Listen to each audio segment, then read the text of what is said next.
नमस्कार। Stock market course for beginners के 7वें lecture में आपका स्वागत है। तो जनरल कंसल्टेंसी ने स्टॉक मार्केट के जरिए पैसे तो उठा लिए, पर अगर आपको जनरल कंसल्टेंसी में इन्वेस्ट करना है तो उसके लिए आपको क्या करना होगा, इसे हम आज समझने वाले हैं। तो स्टॉक मार्केट में शेयर बाय या सेल करने के लिए सबसे पहले आपको स्टॉक मार्केट की टाइमिंग समझनी होगी कि स्टॉक मार्केट की टाइमिंग क्या है। स्टॉक मार्केट का जो नॉर्मल ट्रेडिंग सेशन होता है वो सुबह 9:15 बजे से दोपहर के 3:30 बजे तक चलता है। यानी स्टॉक मार्केट के नॉर्मल ट्रेडिंग सेशन में आप सुबह 9:15 बजे से दोपहर के 3:30 बजे तक शेयर्स बाय और सेल कर सकते हो। स्टॉक मार्केट मंडे से लेकर फ्राइडे तक ही स्टॉक मार्केट टाइमिंग में खुला रहता है। सैटरडे और संडे स्टॉक मार्केट बंद रहता है और कुछ हॉलीडेज को भी स्टॉक मार्केट बंद रहता है। अगर आपको स्टॉक मार्केट हॉलीडेज की लिस्ट देखनी है और पता करना है कि सैटरडे संडे छोड़कर कौन कौन से दिन स्टॉक मार्केट बंद रहेगा, तो उसके लिए आप हमारी वेबसाइट www.finnovations.com पर जाकर यहाँ नीचे हॉलीडेज पर क्लिक कर सकते हो, जिसके बाद आपको स्टॉक मार्केट हॉलीडेज की लिस्ट मिल जाएगी। तो आप देख सकते हो कि 2019 इस कैलेंडर ईयर में कौन कौन से दिन स्टॉक मार्केट हॉलीडे रहे हैं। तो 2019 में Mahashivratri, Holi, Mahavir Jayanti, Good Friday, Maharashtra Day, Ramzan Eid, Bakri Eid, Independence Day, Ganesh Chaturthi, Muharram, Mahatma Gandhi Jayanti, Dussehra, Diwali, Bali Pratipada, Guru Nanak जयंती और क्रिसमस। इन दिन स्टॉक मार्केट बंद रहेगा। दिवाली में जिस दिन लक्ष्मी पूजन होता है उस दिन स्टॉक एक्सचेंजेस एक स्पेशल ट्रेडिंग सेशन ऑर्गेनाइज करते हैं, जिसे मुहूर्त ट्रेडिंग कहते हैं। तो लक्ष्मी पूजन दिन की शाम स्टॉक मार्केट 1 से 1.5 घंटे के लिए खुल जाता है, जिसके बीच आप शेयर्स बाय या सेल कर सकते हो। वैसे मुहूर्त ट्रेडिंग की टाइमिंग स्टॉक एक्सचेंजेस लक्ष्मी पूजन के कुछ दिन पहले डिक्लेयर करते हैं। अब आपको स्टॉक मार्केट की टाइमिंग तो पता चल गई। अब बात करते हैं कि अगर आपको जनरल कंसल्टेंसी में इन्वेस्ट करना है तो वो आप कैसे कर पाओगे। तो उसके लिए सबसे पहले आपको ट्रेडिंग अकाउंट और डीमैट अकाउंट खोलना पड़ेगा। स्टॉक मार्केट में इन्वेस्ट करने के लिए ट्रेडिंग अकाउंट और डीमैट अकाउंट कंपलसरी होते हैं, उनके बिना आप स्टॉक मार्केट में इन्वेस्ट नहीं कर सकते। तो चलो देखते हैं कि ये ट्रेडिंग अकाउंट और डीमैट अकाउंट क्या होता है।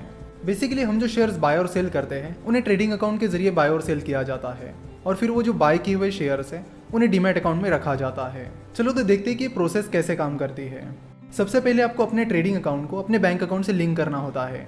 मान लीजिए कि आपको 10,000 रुपीज स्टॉक मार्केट में इन्वेस्ट करने हैं, तो पहले आपको 10,000 रुपीज अपने बैंक में से अपने ट्रेडिंग अकाउंट में ट्रांसफर करने होंगे। जैसे ही पैसे आपके ट्रेडिंग अकाउंट में आ जाएंगे, आप उन पैसों से शेयर्स बाय और सेल कर सकते हो। तो जब आप उन पैसों से शेयर्स बाय कर लोगे तो वो शेयर्स आपके डीमैट अकाउंट में स्टोर हो जाएंगे। चलो तो यहाँ पर सेटलमेंट के बारे में भी समझते हैं। अगर आप मंडे को कोई शेयर खरीदते हो तो वो शेयर्स T+2 के बाद आपके डीमैट अकाउंट में स्टोर हो जाएंगे।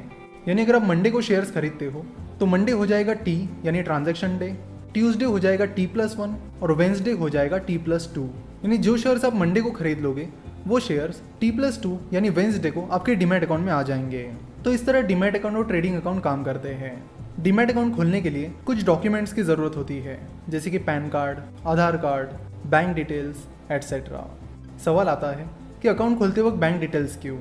कई बार कंपनीज अपने प्रॉफिट का कुछ हिस्सा अपने शेयर होल्डर्स के साथ शेयर करती है, जिसे डिविडेंड कहते हैं।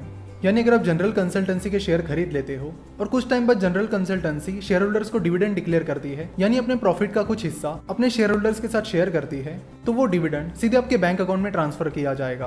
तो ये मेन रीजन है कि आपके बैंक डिटेल्स लिए जाते हैं। साथ ही आपका बैंक अकाउंट आपके ट्रेडिंग अकाउंट से इसलिए लिंक किया जाता है ताकि आप आसानी से अपने बैंक अकाउंट से अपने ट्रेडिंग अकाउंट में पैसे ट्रांसफर कर सको। तो सवाल ये आता है कि डीमैट अकाउंट कहाँ पर खोले। डीमैट अकाउंट खोलने के लिए आपको ब्रोकरेज फर्म्स के पास जाना होता है।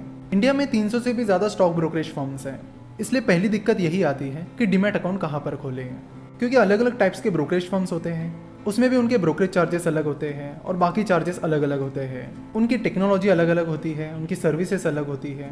तो हर ब्रोकरेज फर्म्स के अपने अपने कुछ पॉजिटिव पॉइंट्स होते हैं तो कुछ नेगेटिव पॉइंट्स होते हैं, और आपको ऐसे ब्रोकरेज फर्म्स के पास अकाउंट ओपन करना होता है जहाँ पर आपकी रिक्वायरमेंट फुलफिल होती हो। इंडिया में मेनली 3 तरह के ब्रोकरेज फर्म्स होते हैं। एक होती है बैंक्स, दूसरी होती है फुल सर्विस ब्रोकरेज फर्म्स और तीसरे होते हैं डिस्काउंट ब्रोकरेज फर्म्स। बैंक्स के ब्रोकरेज चार्जेस बहुत ही ज़्यादा होते हैं, इसलिए हम उनके बारे में बात नहीं करेंगे। बात रही फुल सर्विस ब्रोकरेज फर्म्स की और डिस्काउंट ब्रोकरेज फर्म की। तो फुल सर्विस ब्रोकरेज फर्म आपके लिए एक स्पेशल रिलेशनशिप मैनेजर अपॉइंट करके देते हैं और आपको स्टॉक मार्केट की टिप्स भी प्रोवाइड करते हैं, जो कि वैसे आपको फॉलो नहीं करनी चाहिए।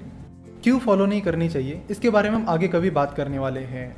तो फुल सर्विस ब्रोकरेज फर्म्स का मेन फायदा ये होता है कि वो आपके लिए एक रिलेशनशिप मैनेजर अपॉइंट करके देते हैं, सो दैट अगर कभी आपको दिक्कत होती है तो आप तुरंत उन्हें कांटेक्ट करके अपने इश्यूज सॉल्व कर सकते हो। उनके लगभग हर सिटीज़ में ऑफिसेज भी होते हैं। तो रिलेशनशिप मैनेजर प्रोवाइड करने की वजह से और हर सिटी में ऑफिसेस रहने की वजह से उनके खर्चे बढ़ जाते हैं, जिसे कवर करने के लिए वो आपसे ज़्यादा ब्रोकरेज चार्जेस चार्ज करते हैं। वहीं दूसरी तरफ डिस्काउंट ब्रोकरेज फर्म्स होते हैं। डिस्काउंट ब्रोकरेज फर्म्स आपको रिलेशनशिप मैनेजर अपॉइंट करके नहीं देते हैं। उनकी बहुत ही लिमिटेड ब्रांचेस होती हैं। तो लिमिटेड ब्रांचेस और रिलेशनशिप मैनेजर का ना होना, इन चीज़ों की वजह से उनकी कॉस्टिंग कम हो जाती है, जिसकी वजह से वो आपको कम ब्रोकरेज चार्जेस चार्ज करते हैं। तो डीमैट अकाउंट खोलते वक्त आपको देखना होगा कि आपकी रिक्वायरमेंट्स क्या क्या है। तो यहाँ पर 2-3 चीज़ें बहुत इंपॉर्टेंट होती है, जैसे कि टेक्नोलॉजी, यानी उस ब्रोकरेज फर्म का ऐप कैसा है। दूसरी चीज़, वो ब्रोकरेज फर्म ट्रस्टवर्दी है या नहीं। तीसरी चीज़, उस ब्रोकरेज फर्म के ब्रोकरेज चार्जेस आपके लिए अफोर्डेबल है या नहीं। और चौथी चीज़, अच्छी सर्विस। तो ये सारी चीज़ें हैं जिन्हें आपको चेक करना होगा। अगर आप पूछते हो कि कहाँ पर अपना डीमैट अकाउंट खोले, तो हमारा जवाब ये रहेगा कि ऐसा कोई भी ब्रोकरेज फर्म नहीं है कि जो सबके लिए सूट करता हो। किसी को कोई ब्रोकरेज फर्म अच्छा लगेगा तो किसी को वो नहीं लगेगा। तो ये सब अपनी अपनी रिक्वायरमेंट्स पर है। वैसे शुरुआत में आप अपस्टॉक्स इस डिस्काउंट ब्रोकरेज फर्म के साथ अपना डीमैट अकाउंट खोल सकते हो। अपस्टॉक्स एक डिस्काउंट ब्रोकरेज फर्म है, जिसकी वजह से उनके ब्रोकरेज चार्जेस कम है। उनकी टेक्नोलॉजी भी काफ़ी अच्छी है।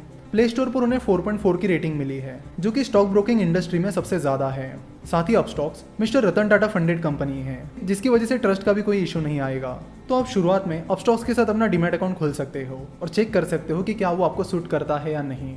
वैसे अपस्टॉक्स की ट्रेडिंग और डीमैट अकाउंट ओपनिंग के चार्जेस 354 रुपये है, लेकिन आप 9211179432 इस नंबर पर हमें कॉल या व्हाट्सएप करके अपना अकाउंट फ्री में खुलवा सकते हो। तो आप अपस्टॉक्स को ज़रूर ट्राई करिए। मुझे आशा है कि आप में से ज़्यादातर लोगों को अपस्टॉक्स पसंद आएगा। अगर आपको नहीं आता है तो देन यू कैन स्विच, क्योंकि कोई भी ऐसा एक ब्रोकरेज फर्म नहीं है जो सबको सूट करे। नाउ अब डीमैट और ट्रेडिंग अकाउंट तो खुल गया। अब ये कैसे पता करें कि किस कंपनी में इन्वेस्ट करना है और किस कंपनी में नहीं। तो ये एक बहुत ही इंपॉर्टेंट सवाल है, जिसे हम अगले लेक्चर से कंटिन्यू करेंगे। तो यहाँ तक तो हमने बेसिक के बारे में समझा। अगले लेक्चर से हम थोड़े एडवांस लेवल पर आ जाएंगे। आशा करता हूँ कि आपको आज का ये लेक्चर पसंद आया होगा।